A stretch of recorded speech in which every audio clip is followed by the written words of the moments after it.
Sa bawat agwat ng ating mga mundo, tila ba may mga bundok at dagat na pumapagitan sa atin.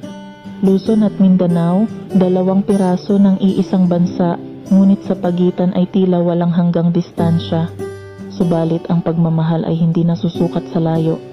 Ang bawat mensahe, bawat tawag ay parang tulay na nag-uugnay sa dalawang pusong sabik na magtagpo.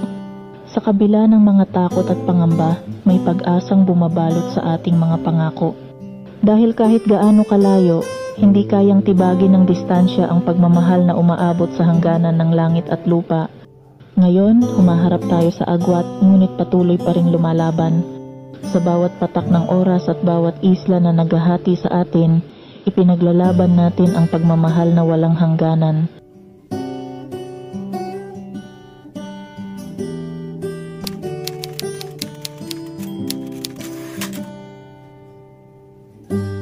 Luzon at Mindanao ang pagitan, parang langit at lupa sa malayuan.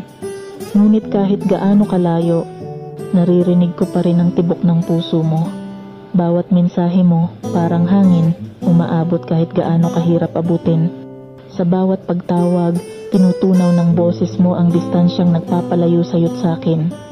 Minsan nga'y naiisip ko, paano kung masyado ng malayo?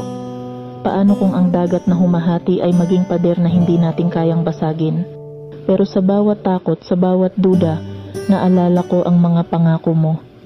Ang bawat mahal kita na hindi lamang binibigkas, kundi ipinaparamdam kahit sa mga patlang ng pagitan. Hindi ba tayo'y itinagpo ng tadhana na kahit malayo tila palaging magkasama? Dahil kahit saan man tayo naroroon, ang puso ko'y palaging naglalakbay patungo sa'yo. Kaya mahal, huwag kang bibitaw. Dahil kahit ilang isla ang maghati sa atin, hindi kayang hatiin ng distansya ang pagmamahal nating hindi natitinag. Luzon man ako, Mindanao ka man, ang puso ko'y sa'yo pa rin nakalaan. Sa bawat araw, sa bawat agwat ng ating mga mundo, ikaw at ako patuloy sa pangakong magkikita ng buo.